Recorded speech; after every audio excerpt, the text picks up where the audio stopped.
All right, I'll go ahead and call the meeting to order. If you all join me in saying the Pledge of Allegiance. I pledge allegiance To the flag of the United States of America and to the republic for which it stands, one nation, under God, indivisible, with liberty and justice for all.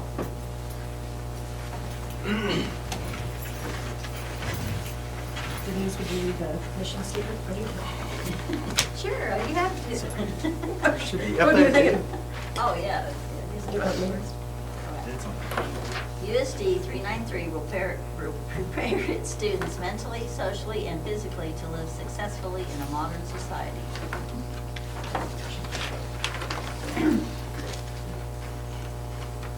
The oath of office for newly elected members. The four new members, would you like to stand? Would absolutely love to. Thanks for joining Raise us. your hand. I I do solemnly swear or affirm do solemnly swear or affirm that I will support the Constitution of the United States that I will support the Constitution of the United States and the Constitution of the State of Kansas, and the Constitution of the State of Kansas, and faithfully discharge the duties of USD 393 Board of Education. and faithfully discharge the duties of USD 393 Board of Education. So help me God. So, Thank you. Now you're official. All right. need a little bit of blood. Approval of the agenda for the regular meeting. We do have a couple of additions. 2076, let's see, C6 is target grant for $1,600. $700. $700. Sorry, $700. This is yours. Yep. And the donations on number 4 totaled $2,126 for Operation Grow a Family. And also added on 80 policy review for information security policy. And 82 resignations, 1 Michelle Lilly, ELA teacher effective immediately, and 2 Ashley Austin, assistant volleyball coach. To move for the agenda with the amendments. I'll second. It's been moved and seconded to approve the agenda for the regular meeting. All in favor, raise your right hand. Motion carries. Approval of payment of claims and bills. And those are in the drop. They are. Dropbox, I want Google to. Drive. They're in the Google Drive. That's right. I do want to point out one thing, which we shared with you last month about the savings from our LEDs. And if I can get this to come up there, one of the things I wanted to share with you, just a little bit budgetary wise, and just compare. So I'm getting all my sheets together here. Is it up there? Okay, good. Yep. So what we're looking at here is November. And so we're looking at the remaining budget by percent. So this is our expenditures. The very first column, we use this to compare. So you have 15, 16, all the way up to this fiscal year. And I just ran this today, so that way we had all of the November bills, and as you approved everything, anything that was last minute in there. So that way we're 100% accurate on that. So, right now we have a remaining 74.4% of our budget is left from the general fund. Last year at this time it was less than 70, is at 69 actually. So you're up about 5% there. And actually you have expenditures of $54,000 less at this point. So that's a good thing there. Bad news, let's go bad news. So we'll go bad news, capital outlay, which isn't bad news because remember what we talked about last meeting? The projection is $40,000+ in savings due to electric savings. Right now we are up $25,000 compared to last year at this time. That's because we've already made our loan payment, our lease payment on the building. Okay, and we had that last payment of our of the Gorilla van, and so the Gorilla bus. So the bus is ours. So next year you won't have that Gorilla bus payment. You'll just have the lease purchase payment on the LED and the barn. So we're only up $25,000 with those payments already made. So that's a good place where we're at actually, all things considered. That we've done some growth and some building there. Supplemental general, and this is the one that's probably, we're 10% higher with remaining budget, and we're actually $60,000 less in our supplemental now than we were last year at this point. So that's a good thing. Yes, if you can see our budget has actually increased because we did increase the supplemental by the 3%, which you approved last year. But the biggest one is to look at the expenditures, and you can see the expenditures at this point in November and this point in November. You can notice the difference there, okay, because that was last year. Same thing as you look at these total expenditures at that point. So you can see the differences from one year to the next. And so I sort of like to go through it and look at it. You know, back in 15, 16, I'd have to go way back, so don't ask me. Don't ask me, I'm not quite sure why. But why was it $970,000 of expenditures at this point in the general fund in 15, 16, whereas now we're at $779,000. Now remember, there was a little bit of funky math back in the day too, so I don't know if that was in our transfers from the state and the flow through of, was that, you remember we had to count it and it went on our books for a second and then it was gone. So, you know, really that's probably too far back as historical data, but as you start looking at this, you can see just some trend data. I sort of like this, one of the reports that I look at to see where we're at and if we, any reason to be alarmed at this point. You know, next month will be we're halfway through. So where we'll be at, and you can look at the trends each month and what we're spending, so on and so forth. About 6% out of the general and about 5% or so out of the supplemental every single month. And then, of course, your capital outlay varies depending on the expenditures that you have related to capital every month and your lease purchase, etc. Questions related to that? I thought I'd throw that out there and just let you sort of see what we look at and look at the historical. If you ever want to go back that far, we can go as far back. I think we can go back one more year with this system, because I think we converted the year before. Started, yeah, 14, 15. Yeah, 14, 15. But you're right about the funky math, because at that time the Capers Yeah, money Capers came was flowing into through the it. general fund, Yeah. then was transferred to the Capers account, so that would have an influence. So they wanted to look like we So were, they could- yeah. so it looked like we were getting more money from the state level, but we weren't. It touched our books and then it was gone. Now it still does the same thing, but it goes directly to Capers. It used Yeah, to it go goes straight through to general Capers. fund. Okay. Any questions on that one? I was just going to point out a few of those things from time to time. All right. Any questions on the rest of the reports there?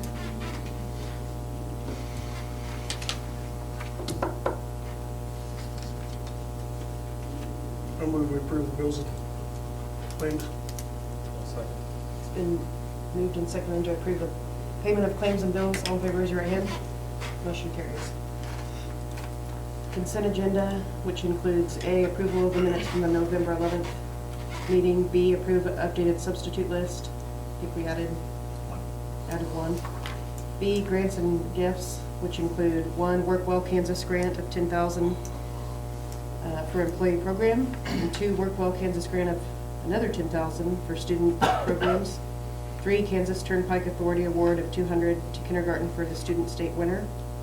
4, donations totaling $2,126 for Operation Grill a Family. 5, Blue Cross Blue Shield nutrition grant of $1,000, and 6, the Target grant for $700. Lots of Yeah. grants. I'll move we approve the consent agenda as presented. I'll second. It's been moved and seconded to approve that consent agenda. All in favor, raise your right hand. Motion carries. Reports. The first one I want to talk about is actually, it's not even on the report, which is Purple Wave. So our items are out there on the Purple Wave auction, and we were just looking at them.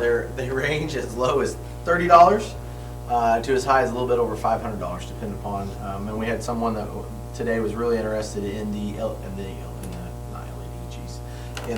gymnasium lights, and we had a few questions about it. And so hopefully we'll be good there. It is up on the 17th of this month on the Purple Wave items. So is it up there now? No. And it's still not? Good God. It's not open. Okay. Well, I'm looking at it, so sorry. Yeah. A few things then as we go through there. Your newly elected regional vice president for the SQE board is Brad Hammond. It was, well, yeah, you can add that to your title. So at the early morning breakfast, we looked at each other, and he was gracious enough to take it. I So, was still half asleep. so anyways, but we did have a discussion, and just, it was good discussion, and listening about the history of SQE and how they actually do have a representation for you guys as a rural, small rural school district. And so I think that is important to have a voice at the table. We've got some great people that do represent rural Kansas, and that's important.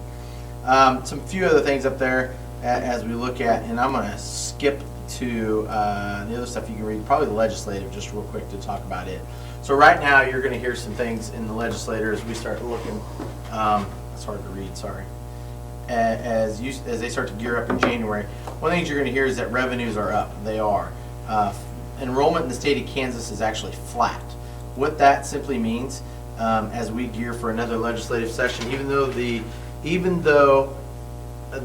funding mechanism has already been approved, even though the court has approved it, what they're saying though is that because it's remained flat, the state had planned for an actual increase.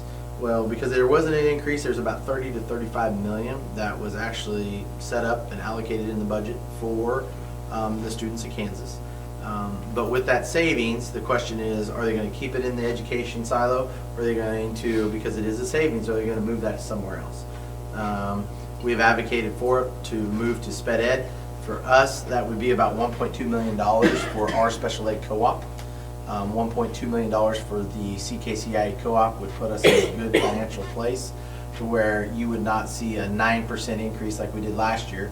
We had a 7% increase early on, and then another 2% increase in assessments. So every bit of new money that we got last year, a lot of it went to special ed because it just costs more to run it. So if you're talking to legislators, talk about the fact that, you know, that revenue that is saved due to the flat enrollment. Don't say because revenues are up, but the fact that enrollment is flat, that savings right there alone, let's take that 35 million, leave it in education, but put it towards special ed, which would be great because that goes across everybody. That touches every district in the state of Kansas. That is a huge priority. Second huge priority would be the high density at risk.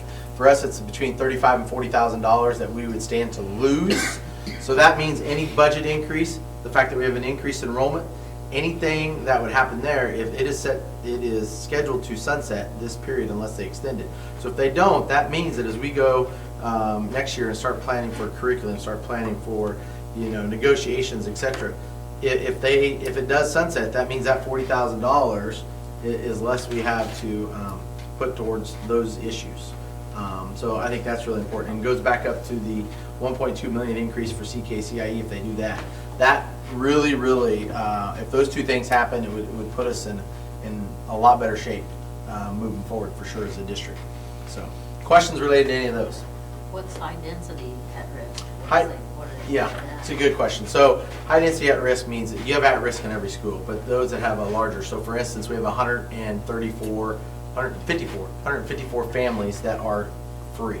And so our 154 compared to the 350 or whatever that are enrolled that day, that would be considered high density, meaning it's a larger at risk. And also based upon the valuation of your district. So, which is sort of ironic, we're considered a wealthy district because we don't get any state aid on bonds, but in this case, we're considered very poor, so then we receive more funds. So, in this case, people like Salina, our neighbors, are scheduled to lose over $1 million. So, there's going to be a lot. I don't see this one being an issue. It's a matter, because the larger school districts are definitely affected by it. So.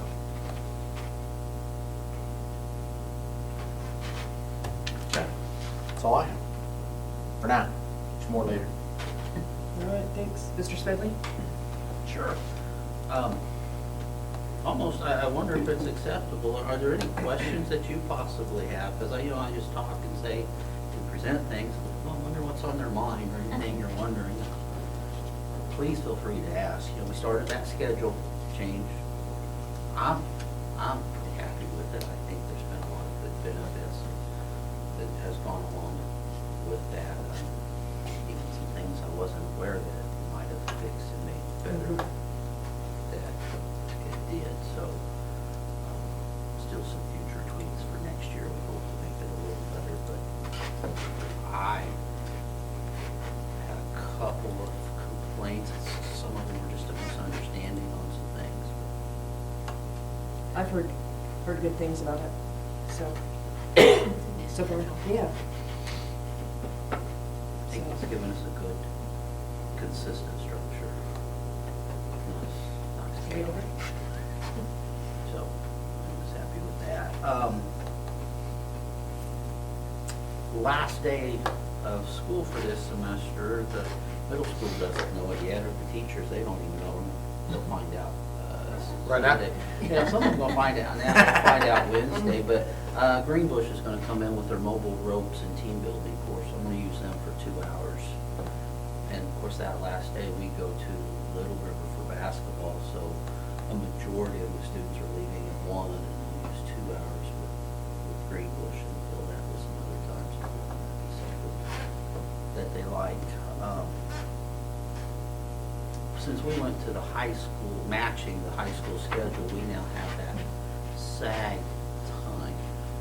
And I don't put my teachers on the spot, but one of the things I heard with the SAG time with 5th and 6th, the first few days I thought maybe it helped 5th, 6th settle down a little bit and get squared away. Well, now this week, those little kids, woo, they were bouncing this morning, but, so I'm not sure about 5th, 6th. But I've got 8th grade with Mr. Underwood, and he's using that as an opportunity to do. I'm like, you know what? All the research supports chess and what it does for students academically. So I'm going to work with Mr. Underwood to get start with all of our 8th graders at least getting a day a week during that SAG time, learning to play chess. And just finding ways to do enrichment opportunities to help those kids. So I'm kind of excited about the opportunities it's given us. And hopefully, I know, like, Van was excited because he was only getting a long 20-some minutes. And so now he gets 45 minutes every other day. And he said, yeah, He needs that. I'll take that. Yeah, 20 minutes isn't. Yeah. And in order for that to happen, we had by social science cutting down so the kids could use the splitting time. So like I said, I thought it was been pretty successful, and hopefully to show some good results for us. So mostly all we got going on right now, getting ready for that break. Kids Yeah. are excited.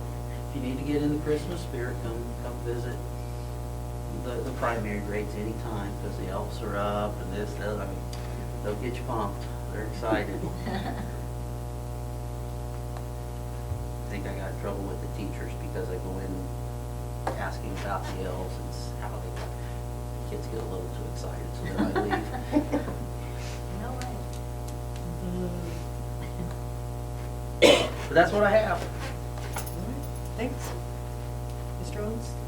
So obviously from if you read the report, some of the, is wrong because it said, we're in full swing with our first games. Well, we did not have our first games. Games were canceled against Burton because, postponed, whatever you want to say, because they had a transformer out. They said, I talked to the AD today, he said they ended up getting it fixed about 1:30 in the morning. So they made the right call. So I was not thinking they made the right call. I thought they were going to get that fixed. Well, they made the right call, which is why they didn't put, schedule for Saturday, because they didn't know when it was going to get fixed. But we have got a new date. That'll be next Monday, on the 16th is when we will play Burton at Burton again. But overall, we have 18 boys out for basketball, 10 girls out for the girls' side. Another super big positive, this is something you guys added, was the bowling. We had 12 kids that went out for tryouts. And so, I mean, that's 12 kids too, that I don't think that would have been touched, not just in the winter sports, but some of these kids, this is their first one. So this is their first real, sport that they went out for in high school. So to me, that's a huge positive that, And all 12 get, it's tryouts, but they all get to. they're all going to roll that ball down that lane. and we're all going to learn a little bit about it. So that's pretty cool. I think so. Kudos to you guys for seeing that and investing in our kids. So thank you for that. This seems to be the time of year where that community outreach is just a huge thing, especially in my area. We had the CTE advisory meetings this month, which is awesome, and I love doing that. We had the gorilla cleanup. I was fortunate enough to be able to drive the gorilla van around the different organizations to the Dollar General this weekend and to the Catholic Church. It's just, man, if you don't think our community is amazing, you just need to go ask. I'm telling you honestly, whether the CTE and everybody that showed up, whether it was the alumni speakers and all of them that showed up, whether it was all the people that outpoured with all this stuff for Operation Gorilla, kudos to our community. They are amazing, period, right? And that's all you can say. So that's been a big thing this month. We are a targeted school of improvement. As you saw, we are starting that process, meeting through the Kansas Star stuff. That's basically because a specific subgroup of what they say is our European males did not score highly enough on our test group. So because of that, that's what this is. The good thing is it's the right timing, I guess, if there is any time to be on it. The next steps will kind of coincide with our KESA plan for our school improvement, which is what you guys are all working on our 5-year strategic plan as well. So not having to reinvent the wheel too much on that stuff. And finally, our Scholars Bowl hosted this past Monday, so that was awesome seeing 12 different schools come here, and shout out to Mrs. Owen for all the work on and all the other staff and community. Another outreach of community helping out with that. And finally, our December Student of the Month is Caitlin Hunt.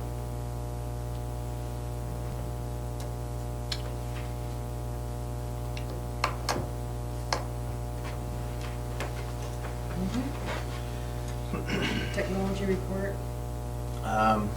It's listed in there. I will tell you that he's also working on, with the EMINS grant, which you're going to get an update in January on the EMINS grant, by the way. And we've got some wonderful smart board cards that are on wheels, and he's been setting those up, and those aren't in there. I didn't see that in there at least. So those are being done right now. But the rest of the stuff's in there. It's pretty self-explanatory. There's one that he's worked on that you're going to get a first read on, which is policy. And I'm glad he reminded me of that, because I forgot to put that in there and talk about that. So that's it. Okay. The rec report. Your 10-minute meeting. Yeah. Basketball is over for now. There were 37 kids that came throughout the weeks. They're hoping to still maybe do something more with some of the older kids. Nothing has been defined yet. And this week, hoping to get out some dance forms, and those will be on Saturday morning. Otherwise, that's about it. Okay, thanks. Parents as teachers is in there too.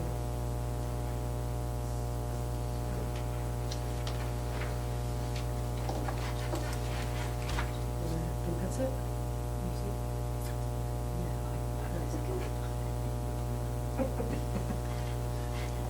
I'm getting used to it too. I'm still the See, same. the shortcuts you showed me sure look a lot better than what I was doing. I'll move we approve the reports as well. One second. It's been moved and seconded to approve the reports as presented. All in favor, raise your right hand. Motion carries. Presentation on the Wheat League Professional Development Days at Salt. This Kilgore's here to share with you guys. Okay, so I was in on the middle school math and social studies, so to give you kind of a good overview of what everyone else thought, I just kind of sent out an email. So I'll just kind of share some of the responses because I thought they had some valuable answers, I guess, as to what they liked, what they did, maybe some thoughts about if it was to be continued. So kindergarten and preschool met first. They thought it was a very valuable experience. They liked to talk about schedules, number of students, the curriculum that they use, and assessments.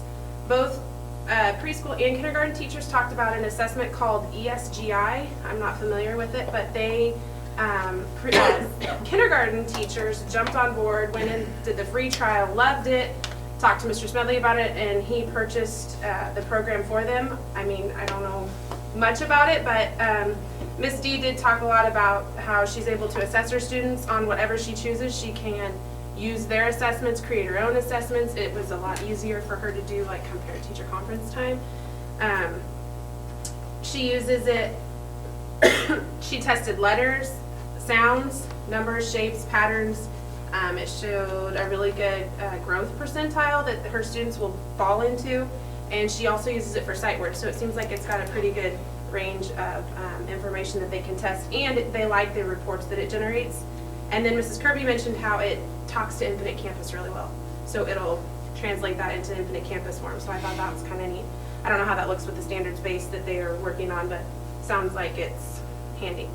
They also, the 3 schools that all came really enjoyed how it was kind of easygoing, just talk about the things that they were seeing issues with, or to see what other schools do in certain areas.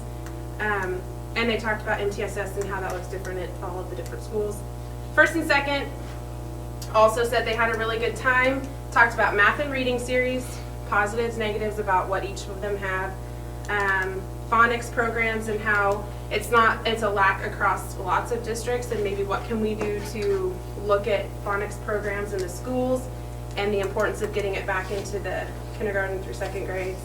Assessments were another topic, and what each one used. I know with us starting to use ION, that was kind of right when we were starting that training and seeing what kind of assessments we can weave in there to build our data walls. They also shared emails so that they can keep in touch with each other, which I thought was kind of cool, and that they would like to meet again in the spring. So they kind of said how they would like to continue it.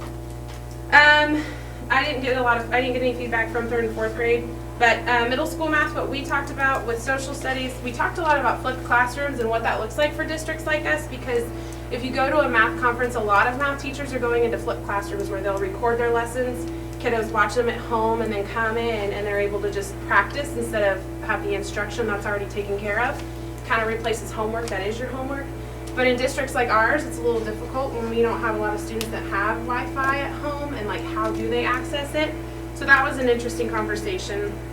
I think it was Can Galva that said that their community library actually did something somewhere down in their community. The library joined in, so the kids were able to go there and watch the videos or something, which sounded kind of interesting. But I think like with SAG time, maybe the kiddos that don't have internet could go in and watch those now that we have that. I don't know, just different ways to think about it. But in our district, my thought is we have 80 minutes. I feel like we can do a lot in that amount of time. So that was kind of the thing. There was a lot of schools that were envious of that, by the way. And so that was kind of nice. We talked a lot about the math curriculum specifically, since it's a big conversation. Homework policies, planners. Then we split off in different content areas, kind of had more individualized discussions. So websites, videos, all that stuff that we could record videos. The middle school English and Language Arts group was canceled, but then there was a teacher that came later in the day and still wanted some experience. So she went around and talked to the different teachers, had discussions, and they shared ideas and stuff. So I thought that was kind of cool that she wanted to stay and still was interested in the opportunity. PE, music, and art. The only person I heard from in that group was Mrs. Cope, and she was just bummed out because she had to stay home with a sick kiddo that day. She's like, I was really looking forward to talking to another PE teacher. And, so that was kind of unfortunate for her. High school, ELA, they both really enjoyed visiting with White City and Gossel teachers. Sounds like those are the only 2. They talked a lot about Grammarly and the junior career project that Gossel uses. They got to show visitors their classrooms. The White City teacher really liked the projects on Canterbury Tales, and they liked the vocabulary displays that they had. They liked that it's in Solomon because it's convenient, but they thought maybe they should travel to other schools to kind of see what they have. They would like to see it continue, would like to see more participation, but understand that's beyond our control. But also thought that maybe English and social studies could be paired together next time instead of English and science, just because social studies and English are really interwoven. High school math sent a lot of things that they discussed. Curriculum, math alignment, just general problems, kind of that algebra, geometry, 8th grade, freshman, sophomore year, when should they require certain things. At Solomon, they talk about we have pre-algebra for freshmen who may not excel at math, which kind of solves the Algebra 2 problem, but that goes into a huge discussion. So they talked about the new geometry course here, and a lot of schools were pretty interested in how it was offered. We are also the only school that was at the meeting that's able to offer college courses taught by the teachers in the school. Other districts have that virtually, so that's pretty cool. The civic engagement they talked about, and Desmos. Mrs. Owens talked about how Desmos is an online calculator. It's free and it's more user-friendly than the TI calculators, the Texas Instruments ones. But it's not allowed on the standardized tests like the math assessment, but they do think that the ACT is going to allow it. So she was kind of thinking, and then they are going to, members of the group drafted a letter that the Wheat State League Math PD signed, and they're going to send it to Melissa Fast at KSDE to encourage her to incorporate Desmos into the state assessment. So I thought that was kind of cool. They're going to be proactive in trying to get that moved along. They are excited and planning on meeting again in the spring to talk more in depth with math concepts and what students are struggling on and what they can do to help. High school science I didn't hear much from. Career and Tech Ed, the day was canceled. Mrs. Vinson was very disappointed. No one from her content area wanted to meet, and she was really looking forward to it. So her feedback is that participation should have been better. But other than that, those were the comments that I got, and I know that I enjoyed it. I do know that teachers that weren't able to have it because of cancellations or whatever else were pretty disappointed, but we found it pretty valuable. Just talking to district, when you go to like other professional development, the districts aren't always our size, and just understand the same things that we have with the kiddos. So it's kind of nice to have those light conversations with districts of our size. Thank you. We're getting ready to adopt the new math search, right? Did you find that schools were similar in what they had, or whatever? No, actually there was illustrative math, Go Math, what was the other one? I have it written down. And at the high school, every school had a different curriculum. So it was the same thing, like everybody was different. But I think that's good that we are able to listen and hear about. Yeah, that's why you do it. Do we want to spend, $20,000 like these people do, or these people do that for much cheaper, or do we want to go a different direction, or so it's kind of interesting. Well, as you saw on my report, where we took, obviously, Mrs. Kilgore was a part of that, and so was Ms. Romiser, and who's the other one? Big ideas, big ideas. Who's the other? Mrs. Nog. Oh, Mrs. Nog, yes, Mrs. Nog, sorry, I couldn't forget her. But when we went up there, we narrowed it down to, I think they narrowed it down to 2, which was iReady, and then Envision. Envision. Yeah. So, not only the ones that we just said, then add another 2, So there are many, many options that are out there. Yeah. Good. So will they do that again in the spring or not till next year?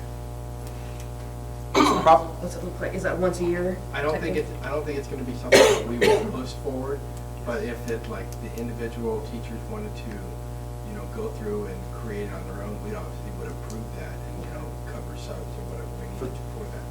For the spring. Now, for for the next spring. year. Or if one yeah. of them said they wanted to host, like. Right, and so obviously for next year, if we've talked to several other schools who said, maybe they would, step up and host, which is awesome. Yeah. If not, if nobody else wants to step up, it's not that we're not willing to showcase again, but we don't want to break the reading with it either. But as far as the spring, there's not going to be anything that's organized from the league. It'll Okay. be more pushed through by the teachers. I think what you heard there, the other good thing, and just like the next topic, so I'm not going to take a whole bunch of it, but I think from a teacher standpoint, I think they also heard a lot of the positives that we're doing around here. Don't get me wrong, was there negatives that everybody shared at that table that I sit in on a few of them. Yeah, there was positive or negatives that were shared, of course, but I think the positives far outweigh the things that we're doing, and it's like, wow, they were jealous of this, or wow, they were jealous of that. And, even when they went to lunch, some of them were very jealous of OPA. They were amazed at OPA. You know, and not just the curriculum and the things in the classroom, just your whole atmosphere and your culture of your whole school. And I think that's why it's valuable that it does rotate, because I think it is very valuable when you walk.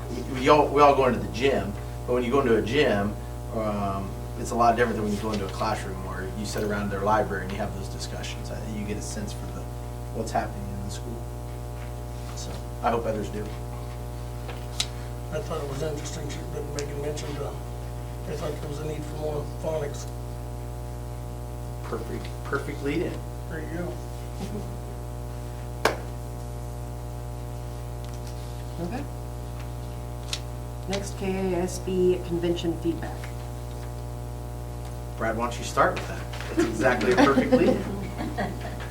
Well, you'll probably have to assist me because it's Yep. all over my head, but Saturday afternoon, we heard Dr. Watson talk about the state of education in Kansas, and of course, some of it was same information, but the thing I really took away was when he said that 60% of our kids aren't learning how to read across the state. And at first I thought, I must have misunderstood that. He said 40% will always learn how to read, but the way we've been teaching kids for the last century, I guess, we're teaching them wrong, and 60% of them aren't learning how to read properly. And that Chicago University or somebody has determined that the best way to teach a child how to read is with more phonics. So. And we'll have to take it from there. Okay, so. I mean, I'm feeling that Jane and Dick and, Yeah, stuff. so they said we all remember the, Cat will run and, yeah, where's the we dog? all remember those books, and they're saying Yeah. that research now is saying that that's not the way that our brains develop reading habits or the way that we structure and how to read. 40% of us will always get it. 40% of us will get it.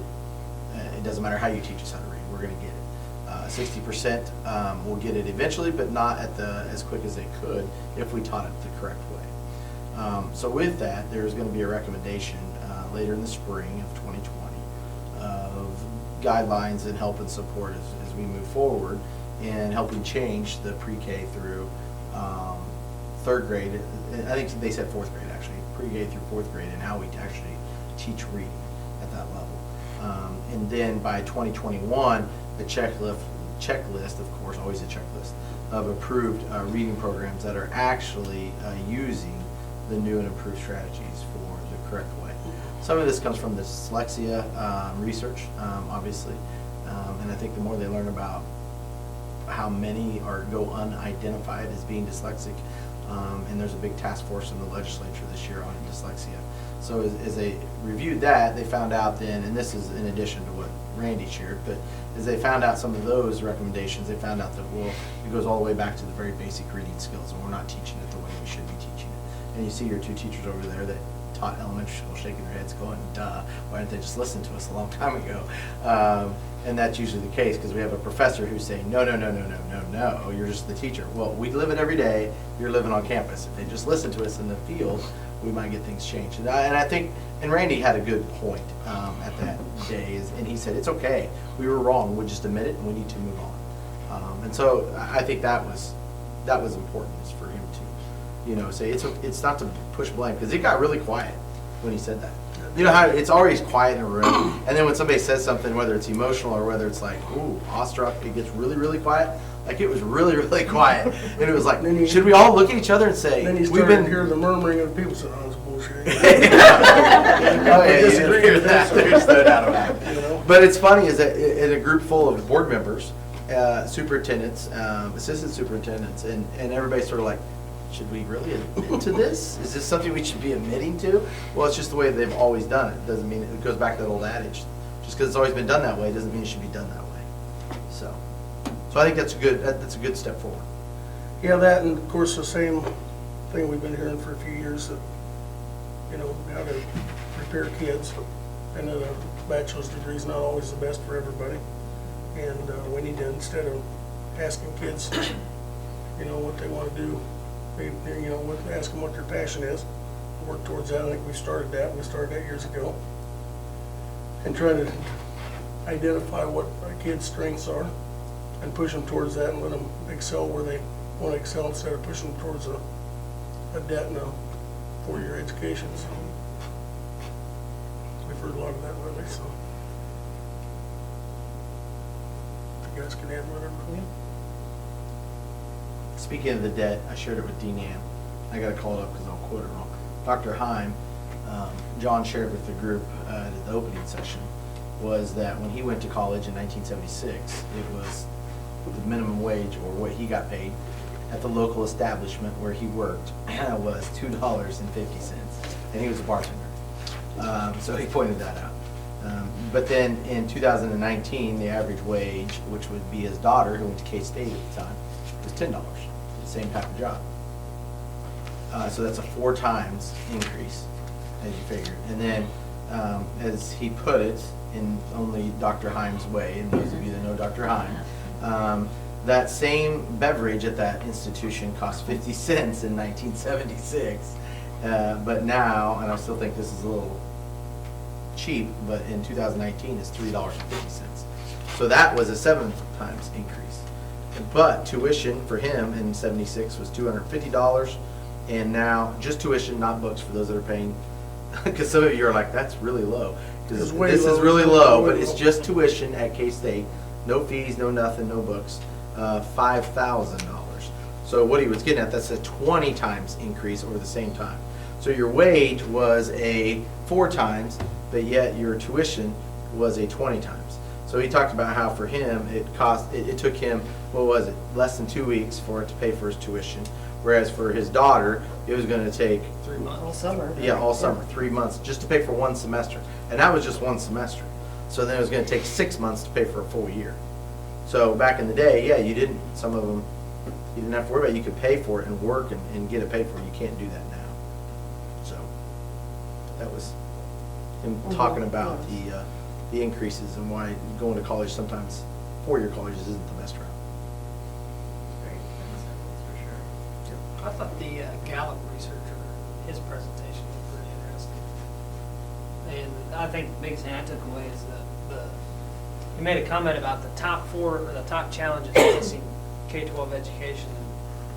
And I think most everyone in that room thinks, budget. Number 1 was recruiting and retaining talented teachers. That's I do this daily, so that is very, very difficult. That's, and I think our state's taking avenues to open that up for others, but it's huge. And then number 2 was the effects of poverty on student learning. So being working in another school district is the same. Those 2 things affect just about every single school district in the state. So. That, and the other thing I got from that was the desirable traits when they interviewed 7,000 business owners across the Midwest or what have you. The top desirable trait that business owners are looking for has nothing to do with the education. Yep. It's the soft skills of reading a watch and showing up to work on time. Being able to look at somebody in the eye and talk to them. Which, our state, kind of reaffirms what our state did Mhm. 5 or 6 years ago with Kansas Can. Teaching those soft skills. Good information. Yeah, I hit it. That was interesting. My favorite day was probably the first day. Carrie and I went on the tours for the schools, different schools, and at the end of the day, I was thinking, man, Carrie should have came on this one. Like, it can't be better than this. And then when I saw her, she's like, mine was really good, and just the different things that we got to see that, I haven't seen before, different districts and sizes and different things, how they do that. But that was kind of like the wheat state, when you were saying that about, it's nice to see and talk to other people about how they do things. And So which schools did you go to? I went to Mays and Renwick. So there's some And at Renwick, it was Garden Plain, right? Garden Plain, yeah. And the Mays, the Career Center, that goes along with that. Wow. I told Kyle, I'm like, I would have actually liked school. It was very interesting. Or like if you can get on your pathway then, they had the CNA classes or the aero the airplanes, or, oh, they had a chef school, and that's who made our, culinary arts, and that's who made our lunch, and, you know, all those kids were so excited to be there and do their thing. Or realize that they didn't like that, and realize that before they go pay the huge tuition. I thought maybe you were gonna say the negotiations class was your favorite. No, the new, yeah. That was exhilarating. Exhilarating, yeah. And the only other thing I would mention would be the Sunday morning, the Lawrence Free State Choir, man. our ensemble performed. And you talk about a group of young men and women that just knock your socks off. They sang the national anthem, and I mean, you talk about professional. Yeah. It was excellent. Carrie, where'd you go? Mine started at Allison. It's a middle school, and they called it middle magnet because the way they incorporate the other schools around. It was kind of interesting. They had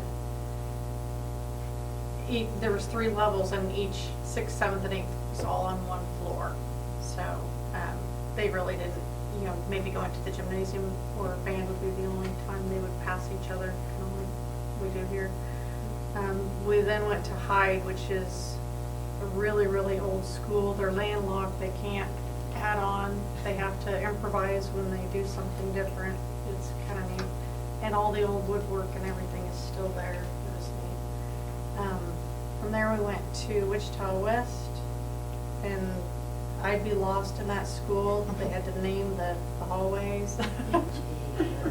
Yeah, the number of students they had, it's outrageous. I don't remember the number of it. And then we went to Andover, and everything new and nice, and they cooked for us, cooked a really nice meal. It was very interesting, everything.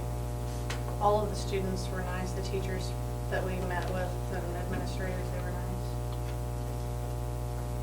Carrie and I had talked to at each of the schools I went to and that she went to, they all had more of a place for students to gather, like A you know, lounge. like a lounge with comfortable chairs, or, you know, because kids are wanting to be at school and have, you know, if we could somehow find a place, figure out a way to make something like that happen here. I know we both were. First Thought that impression, was- that's when you walk Yeah. in, that's the first impression. And it was nice. It was comfortable and relaxing. I mean, where students could gather and visit and, you know, take time to get to school and relax a little bit, Yeah. and then go on with their day. But that was my first impression, was, wow, this is nice. And at every single school they had it. Mhm. Their library here was designed that way originally. You know, a lounge and lounge furniture. Lasted about 2 Here? months. Really? In here? And then they sold the furniture and, What that was the that? original Yeah, right. design. It was a flop house.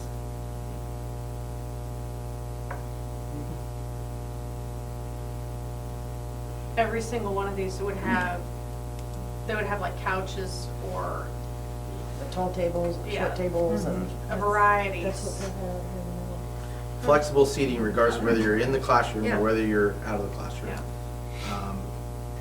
Is definitely a trend, and one because that they don't, there's no other time that they socialize like that. That's probably another thing that we heard was I heard in my meetings was the lack of socialization by students and having to create those avenues, such as those spaces you two alluded to, and forcing them to actually have conversations. So maybe we were just a district ahead of our time. That's what I was thinking. We're like 20 years too early. They also had, it was at Andover, they had the virtual reality goggles. And those were, they had us try those, they were pretty neat. So the teacher would have an iPad and she would be reading and telling the kids where to look, and on her iPad, next to it, she had a camera and she could see who was actually doing what she was saying and who was not. For which class? What was the class? They all use it. They all use They had it? them in the library, yeah. Oh, okay. They received those off of a grant. At Mays Complete High School, they've started the whole e-gaming thing there, and so we talked about that and how to implement that and how that helps, or, you know, like you said, the bullying draws in 12 students. I mean, is there other students out there that, I think we looked at that on the survey, but just another one that's probably gonna keep growing, it sounds like, to look at, so. Yeah, yeah. Yeah, so there's lots of Good conference. different things and Yeah. things, yeah.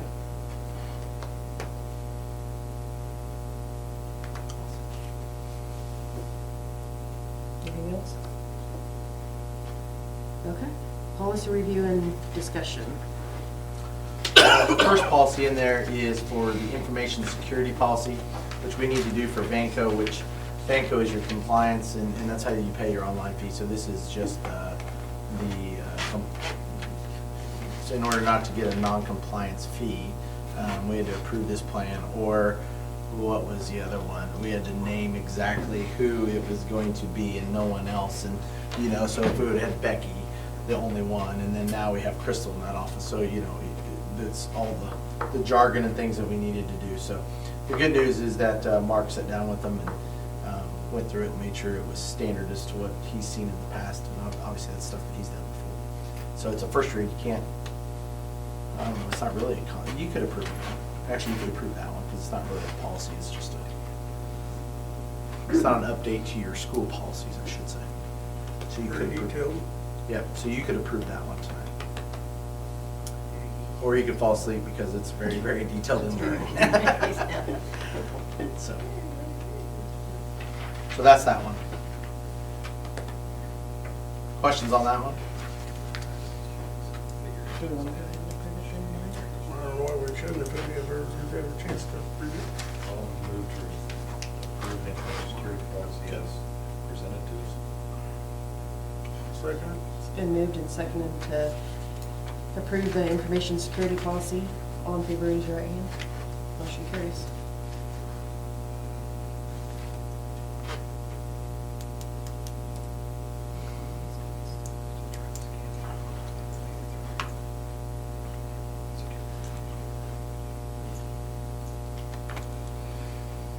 Okay, the next policy review is,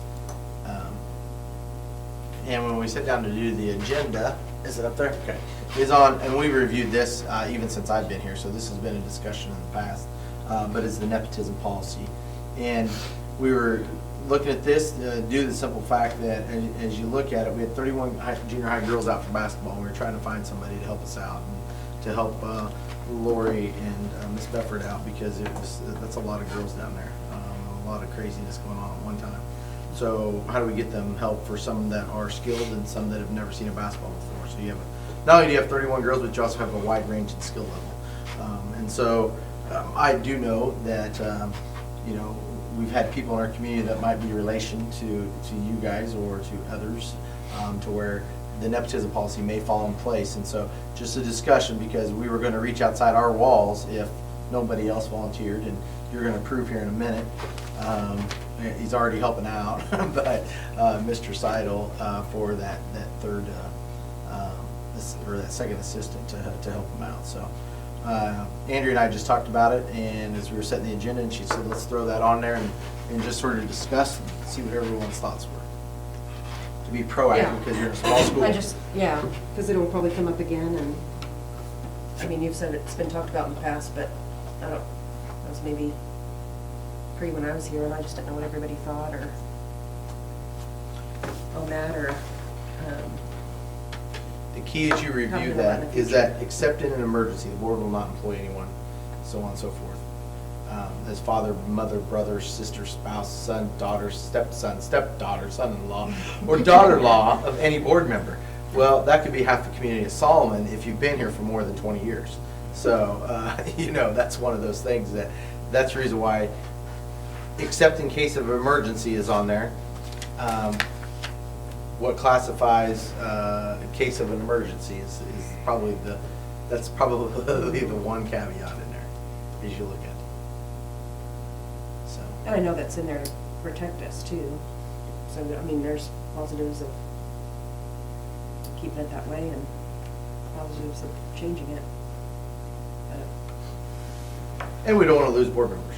I mean, that's the other part, is that we Right. don't want, because of that, nor do we want to lose people who are willing to help us out when, there's, as the rec knows, it's hard to find coaches to help out at any level, whether it's rec or whether it's here at our school sometimes. And so we also don't want to cancel that out, because like we said, some of you serve on multiple boards, not just the school board. You might serve on your church board, Lions Club board, whatever the board may be. Any board that you raise your hand for, you'll be on.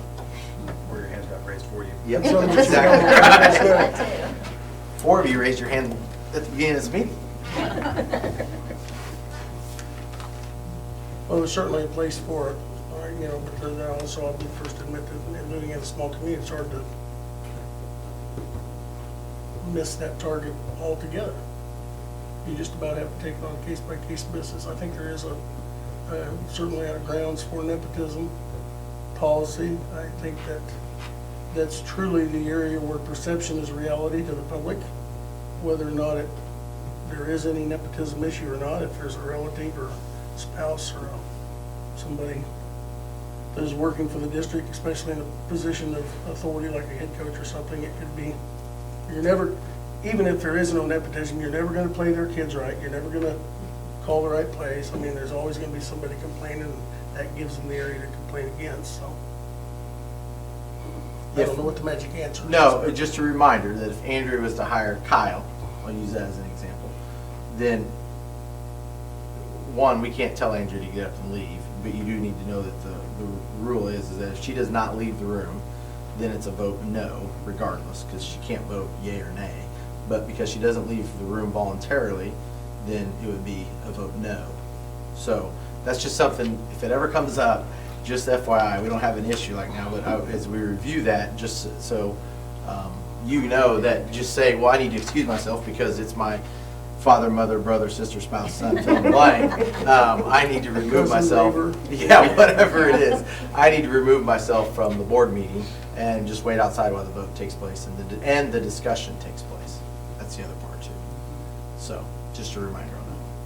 What do other districts our size have for nepotism? Oh, it's all over the board.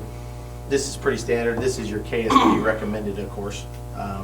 Recommended, you can see it's obviously been updated many times. You can see that they did it in 98, 07, 13, 16, and then you adopted it officially when we redid the revision in November 3 years ago. So, I remember the last time we covered it, we hit the same issues of being a small community. yes. How do we play I this? remember talking about I was a principal last time you addressed it, but I do remember the discussion. So, it's just something to be proactive, just to, that except in an emergency is the, you know, I still think that's something that allows, and I'll stand up for the ones that are gonna come and probably make recommendations to myself, or, you know, if a principal, if we're looking for a para or a coach or a cheerleading sponsor or whatever it might be, you know, to protect them. If I was in their shoes, I would be maybe a little bit more leery if I had a board members fill in the blank of the 3-line above mentioned sentence, or someone else. Now, what does that look like, you know? So to protect them, you know, a little bit from, well, I only have 2 options, and here they are. One's a board member, one has ties to a board member, this one doesn't. Well, I better recommend the board member. So, as we discussed it a little bit, Mr. Owen and myself, a little bit talking about it, except in an emergency is that one deal that we probably, as we look at and how you want us to handle that. In that case, now if this person has nothing whatsoever and is clueless as to whatever it is, and this one's more qualified, it makes sense. You can never say that they're equal because you don't know that, but one may have experience, one may have no experience. So, but I don't know what that is, but to protect, because the next thing is that if something does happen, then I know as an athletic director, your job is that now you have to come down on that person. So that makes for awkward as you look to extend contracts to Which is why there's a administrators. policy. That's why the policy's in there. Yeah. So did it change to that in 2016, or do you remember what It's the, just been redone. It's just the verbiage. but it's Probably always, there's the- always been something And I'm not saying this in close to a, this. I'm gonna guess that this sentence here has probably extended, as families have extended, you know, and I'm not trying to be, I'm just saying is that, you know, it would probably started out father, mother, brother, sister, spouse, son, daughter, and then we added on stepson, and so on and so forth, so. Right. You know, it's kind of, the reality of it is the only person that technically works for us is you. We have no authority over anybody else. So if It's true. if Nick wanted to Mr. Owen might hire one of think- our spouses or Yeah, I something, know. and he really, something went wrong, you're only gonna piss one of us off, unless you hire all True. 4 of our spouses. True. You know, I know that's not the way that's not the way it's Three perceived. is my limit. Three's the limit. He knows his board's. But you know, that's kind of the reality of it, I so. hear you. I hear you. But again, it goes back to that perception, so. Well, I think it comes back to the transparency part and being upfront with whoever that might be in the forefront, and understanding that you don't want to make it tough on any of you in whichever role that person may be, so you don't want to do that either. Or So, And I- anyone to feel obligated to hire one. Right. I don't want that And I either. would just proffer that if that came up, that you had an applicant, and you had, you know, like you described, one or the other, and the relative was the better of the applicant, that it be discussed openly before this board, and let the board make that determination based on your recommendation, and it takes some of that pressure off of the administrator and you, so that there's absolutely no secrets. And then if somebody questions it, they can come to the board and ask us why we approved that hiring, as opposed to, well, Mr. Owen went and hired so-and-so's spouse, Right. you know? I think I'd be in favor of leaving the wording as it is, but knowing that the administration has that caveat in an emergency situation to make a decision, and then everything that Brad just said, we discuss it. I would agree, yeah. Because an emergency could be interpreted many ways. Very much so. Yeah. Okay. Okay. All right, thanks, guys. Strategic planning items, 1, recruit, retain, train, recognize employees. 2 items I was just going to talk about, or the first one is the elementary administrative position. I actually had a teacher in my office today, just asking a little bit more about it, which they're going to get on B, more information on the January 3rd. And probably, it's so crazy this time of year, but I was trying to get a chance to meet with them before they leave for break, but I know they're all stressed and trying to, but I'm hoping that still works out. Anyways, but back to the elementary administrative position. Timeline is that we have I think 4 still applicants right now, and now I know of another one, so I know of 2 more that are on their way, that are getting references together and applying. So there's some brand new ones that have never been principals before, and there's some that have been principals for 10+ years as well. So it's a good mix. I still think before it's all said and done, we'll have around 10. I think it's just one of those things, as I just said just a second ago, is the fact it's crazy right now. And so one of the reasons why we open it up now is because, and we let it go until January 1 or whatever the date is, you know, that allows them time over Christmas when they do have some aha moments to actually finish an application and submit it.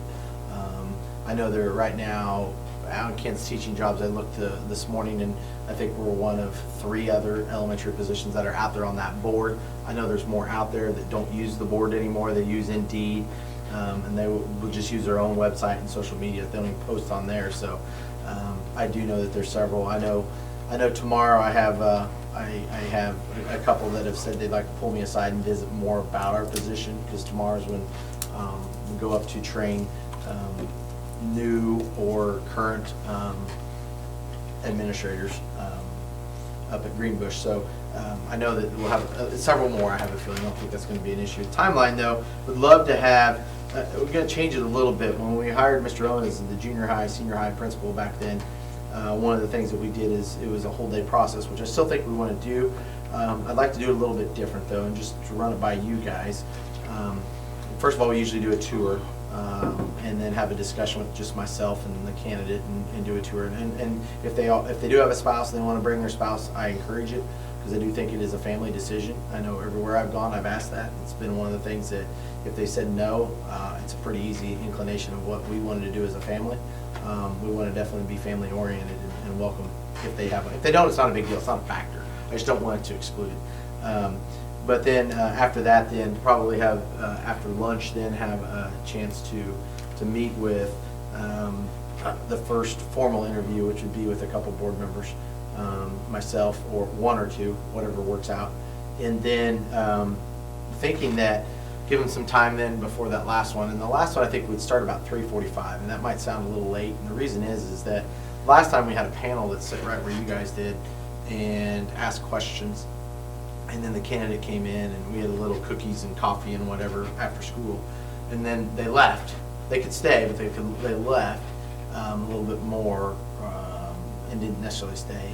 I'll tell you this, from what I've learned, that junior high and elementary or high school and elementary teachers are a lot different. We gave that option to them. Some of them jetted out of there, and we had very few that stayed. I just said, if you're going to be here for one, you need to be here for all of them. Because I don't think that's fair to the candidate. If I'm only here for A, but not here for B and C, you're going to be judged by, well, I loved A. Well, yeah, it's the only one you heard. So my only thing is that if you're going to be here, then you need to be here for all of them, whether you're in the audience or you're here. But probably set up that interview a little bit that way to where I think you'll have a lot more staff members that will be here, because elementary teachers seem to want to be in. Not that they don't, not that high school doesn't want to be in one, but high school can go to their business room. I'll pick on myself and sort of teach my business world. So I think elementary will have a full house, or quite a few of them, let me put it that way. So just thoughts on that, or if you guys had any questions about that, and if anybody, calendar looking like interviewing towards the middle to end of January, probably the middle range, whenever I can, you got to sort of figure out times for them as well, but probably that second week in January, or third, because everybody comes back to school differently. So, questions on that? Sounds like a good plan. Yeah, sounds good. Okay. Good to know that there's some interest. Yep. B, in-service plans for January 3rd. It's just real quick, and questions for you guys. You're more than welcome to attend. It's going to be sort of a little bit like what we had a group of teachers that went and went through a little bit of just a design thinking type process the other day, and so we're going to use some of the things from that, come back and bring that before the whole group and sort of get teacher input. We started talking about strategic plan. We want to get teacher input as it relates to that plan. And you guys already did your board goals. I'm going to share with them the board goals. I'm going to share with them also the results of the parent climate survey, because a lot of that is kudos to them, and they need to hear that. I sent it to them this morning, but whether they read it or not, I have no idea. So I want to make sure they hear it, because I think it is important. There's some great things on there. And then the board goals, share your board goals that you have before we go into the strategic plan. But then that day, sort of a Solomon 101, and sort of get their feedback. Where are we at? Where do we want to go? How do we get there? Type of deal, and let them be a part of it. I'm going to separate them up a little bit different to where they're not necessarily, you know, KK 1-1, 2-2, 3-3, so on and so forth. I'm going to mix them up into groups of 6, and so that way they all have to talk district-wide and not just in my bubble per se, and sort of see where we go from there a little bit. And a few other things planned for that day, but want to get that feedback done early. January 3rd, come to you at the board meeting, sort of tell you what the teachers were thinking. Might even have a couple of the teachers present it. Some of our interns are getting hours. One got some hours achieved tonight, so we might do that. But so then that way, as we go into February 17th, we can share with the community. Here are the people. Here's what the board has looked at. Here's what the staff has looked at. Help us come up with a plan. And what are we missing, and where do we want to go?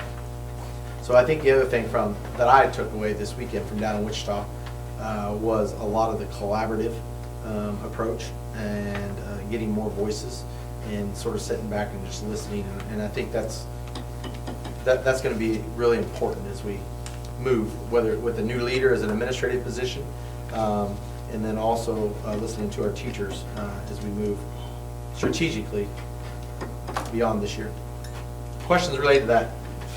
More than welcome to go through the process and listen to them too. Okay, that's all I have then. So next we have some HR items. A, employment hires. 1, Blake Common, assistant high school basketball to finish his college requirements for $1. 2, Nate Seidel as assistant junior high girls basketball due to the increase in numbers for $800. B, resignations. 1, Michelle Lilly, ELA teacher effective immediately. 2, Ashley Austin, assistant high school volleyball coach. C1, extension of the superintendent contract through the 21-22 school year.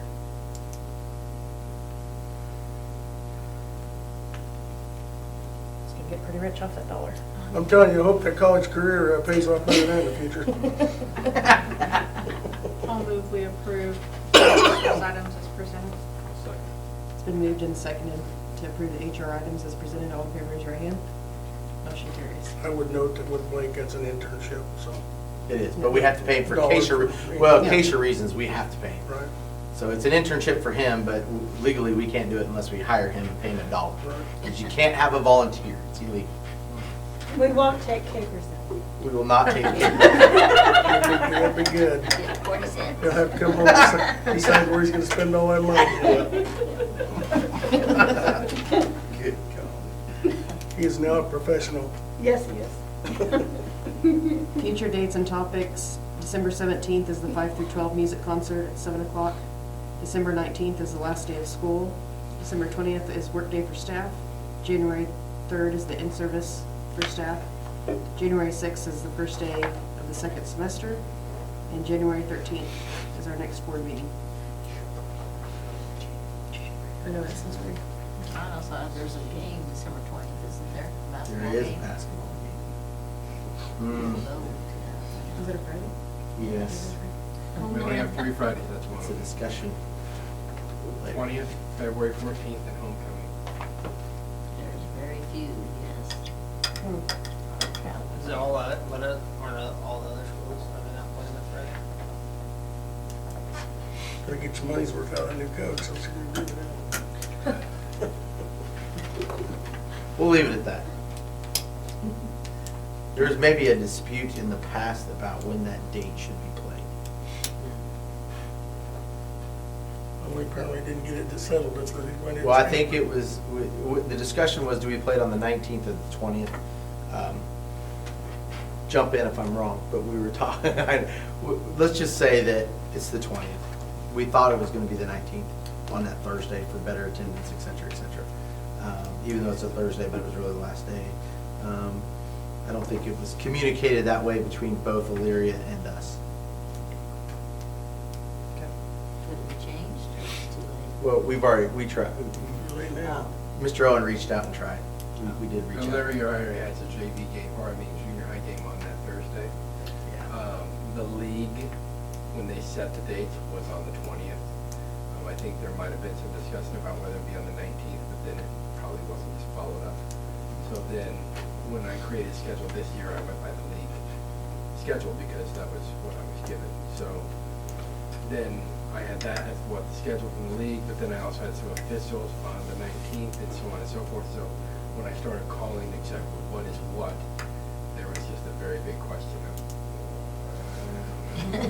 So because of that, we went with what the actual league schedule was, which was the 20th. It is difficult, but with that said, it gives us a Friday night. As bad as it sounds, I know we're at that, but we have 3 Friday nights this year. And we should have alumni home. I mean, that's the Right. one good thing. I always like that day to where you can have all alumni back. For the public, it's better for Friday. Yeah, Right. and for the So, I mean, public. we only get 3 Fridays this year. And like I said, one of those is Valentine's Day, the other one's homecoming, and then we have this one. I mean, that's it. I mean, so it seems like, oh, you have this huge high school season, but, They're all out of town. so, you know, Last year we were home all the time, so this year we're Yeah, gone. but of course it's. I know, it's just every other year, it's the way that works, darn it.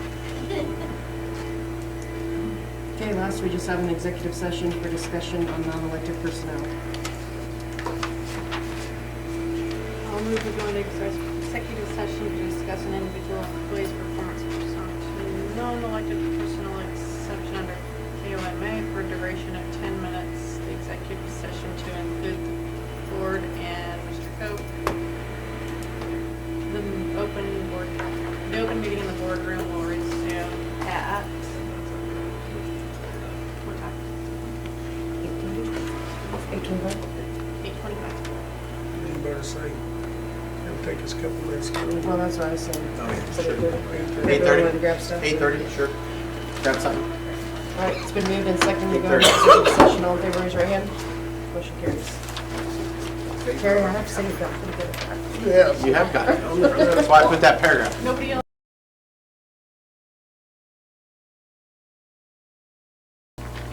All right, we're back from executive session.